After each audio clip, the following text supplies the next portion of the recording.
Chapter 14. Surrounded by Catawbas. Close as hares they lay in the brush, while the red horde passed. Even after they had vanished, the hunter would not move. "That's only the first dose," he warned. "There'll be more soon. You'll see." He was right. Soon afterwards another party came down the track towards the river. There were more than 100 of them. In spite of his alarm, Guy was fascinated. They trotted like questing hounds, dusky bronze bodies mottled with the shifting pattern of the light through the leaves. All were painted for war, and decked out with feathers and porcupine quills. Their very silence was fierce and sinister. "Catawbas," Eben breathed in his ear. "They ain't much. Soon as they're gone, we'll cut behind 'em and scoot for it." Guy swallowed. Though Eben was scornful, the Catawbas looked dangerous to him. He said so, and Eben grunted. "Huh, they ain't nothing compared with the Cherokees." After the last savage had disappeared, the hunter looked about them in all directions with great care, his keen eyes missing nothing. "Reckon they've cleared. By the way they were travelling, they ain't heard about us coming down." He got up stealthily, still showing much caution. Then he hitched his belt with a twisted grin. "We'll have to chance it, anyhow. If you think we've been running up till now, you'll be able to compare the difference when we hit Foxley's. If we make it." They followed him, snaking through the woods like a pack of weasels. They had been going fast before, but now the pace was terrific. They cut across the trail taken by the Catawbas and dived into the brush on the other side. It was plain that Eben was making for the river, to strike it at a point lower down than the place where he expected the Indians to reach it. Another hour went by before he called a halt. It was only for a few minutes, to let them get their wind. Guy was reeling, half blind with exhaustion, and the others were no better. Alister groaned aloud with the stress of his lungs, his breath sobbing with a violence he could not check. Even Riach and the trapper himself leaned weakly against tree trunks, with pale faces and heaving sides. Guy thought his heart would burst. Even the thought that their goal was now only a mile or two distant did not ease his distress. He was beaten, dead on his feet with suffocating weariness. In a few minutes he pulled himself together. His breath had calmed slightly, though his thighs still trembled, and there was a loose feeling in his knees. He stumbled forward. "Come on," he blurted. "Not far to go now."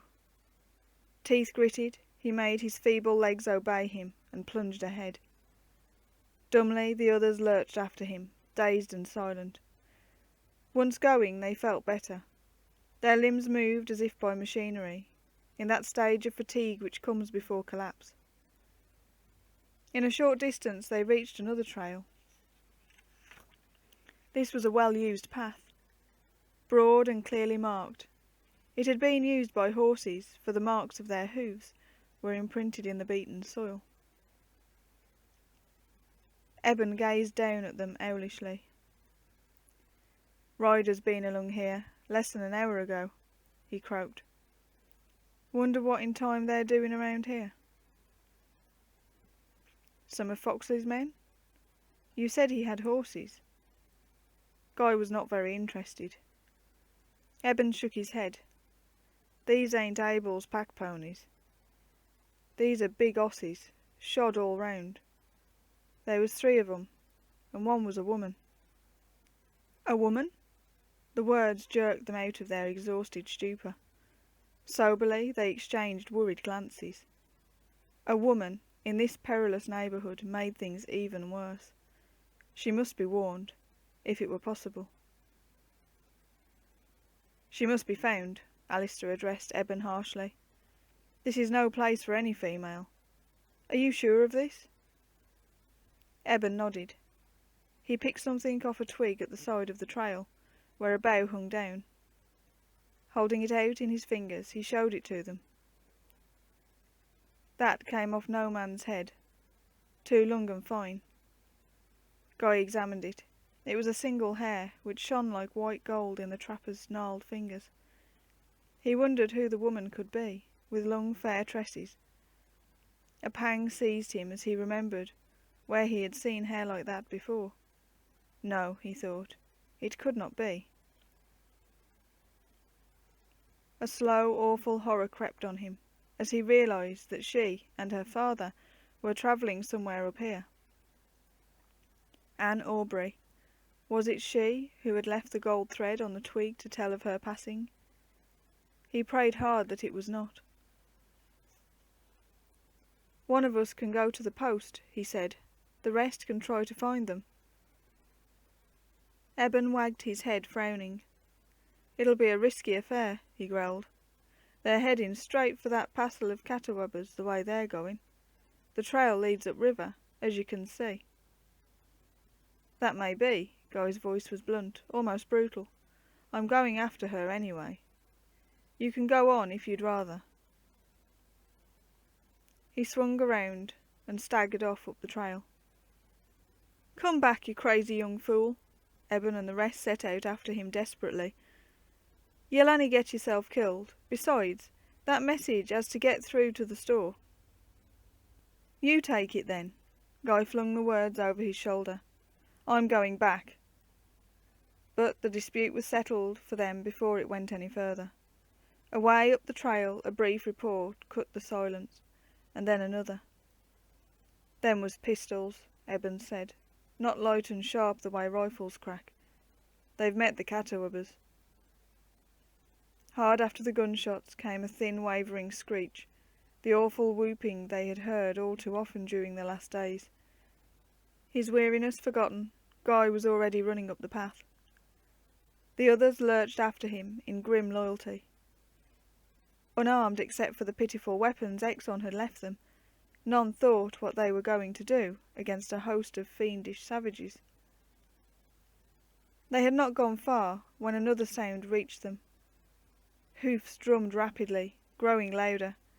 Then 2 riders came around a bend in the trail and thundered down on them at a furious gallop. Anne was leading. She saw them waiting in the trail, and screamed, jerking her horse to a plunging halt. She was frightened, taking them at first for more Indians. In a cracked voice, Guy yelled, "Ride on, Miss Anne! We're friends!" Just as she recognised him, he clapped the pony on the rump with his hand to set him going again. "You!" she gasped. "What are you doing here? Run quickly, or the savages will get you!" The last words floated back to him as her horse tore onward. He turned to see Sir Robert Aubrey charging along the path towards him. The big man had lost his hat, and a naked sword glittered in his hand. Seeing the 4 men in front of him, he pulled up and roared, "What are you doing, gaping there? Get ye gone, dolts, before the Indians slaughter ye!" He reined his horse around, staring back up the trail. It danced in a frantic circle, snorting and dripping foam from its open jaws. "My groom!" The burly knight was concerned and unhappy. "He was just behind me, when they set on us." Eben seized his bridle and turned the animal round again. "You can do him no good, master," he snapped. "Get on after the lady." Sir Robert wrenched the bridle free, just as a 3rd horse came into sight. It was a grey, that rolled in its stride and crashed to its knees even as it rounded the curve. The man on its back hurtled over its head into the mud with a pitiful cry. An arrow jutted out of his back. The wild screech lifted again, much nearer. Eben snarled, "Come on, there might still be a chance." They ran after Sir Robert and the girl, flogging their tired bodies into a frantic effort. The Indians would be upon them in a matter of minutes, but it was their only hope. Anne was waiting for them a short distance farther on. Her expression lost some of its fear at seeing her father safe. Then she gasped, "Where is Vokes?" Guy knew she meant the dead groom. I fear he is sped, my chick." For all his grim face, Sir Robert's voice was gentle. "Nay, never weep. He is beyond harm now. But this is no time for talk. Let's on to the store." He inspected the group of ragged men who ran by the horses' stirrups, and snapped, "Ye are poorly armed, I' faith. Have ye never a firearm among ye?" "Why, no, sir." Alistair flourished his rusty blade. "A trifle of cold steel is all we can muster, whatever." "I've fired both my barkers," grumbled the knight. "I can't reload until we stop. It looks as if the steel must serve our needs." Guy was running beside Anne. In a queer, fateful way, he was glad they had met again, though he wished it were not in such perilous surroundings. He had forgotten how tired he was. All he wanted was to get her to safety. "If they set on us, spur ahead like mad," he said. "You may get through with luck." "I will not leave my father," she snapped back. Scared as she was, her voice was firm and her chin set bravely. Guy realised that she was chilled towards him, though she had not been unfriendly a few moments back. Then it came to him that both Anne and Sir Robert believed he was a thief and a murderer. He felt bitter at the thought. However, he had no time to worry any more about it. In front of them a slight movement caught his eye. A brief, tiny flash in the leaves, such as the sunshine might strike from metal. With a frantic leap he reached the head of Anne's pony and yanked the beast to a halt. "Someone hiding in the woods down there," he pointed, as the others came crowding on him from behind. "They're ahead of us." Eben gave a wolfish growl.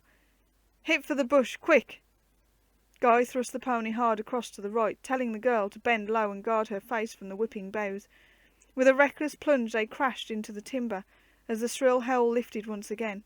It was repeated, echoing behind them on all sides. "We are nearly surrounded." Guy knew their only escape lay in speed. "Go hard!" Madly they charged through the brush at a terrific pace, careless of the branches that reached out to claw them. The horses made a great noise as they crashed through the trees. In a few minutes the timber thinned out, and they were running through more open country. Grassy plots mingled here with stands of trees and thick copses. Soon they could see their way ahead clearly, and Guy felt a huge thrill of hope lift up his spirits all at once. Not far away a group of buildings clustered on the riverbank. There was a fence or stockade around them, made of tall logs driven into the ground, with loopholes here and there. It was Foxley's store. If they could reach it, they were safe. But as he looked, he saw a rush of swift copper forms dart out of a clump of saplings on their left.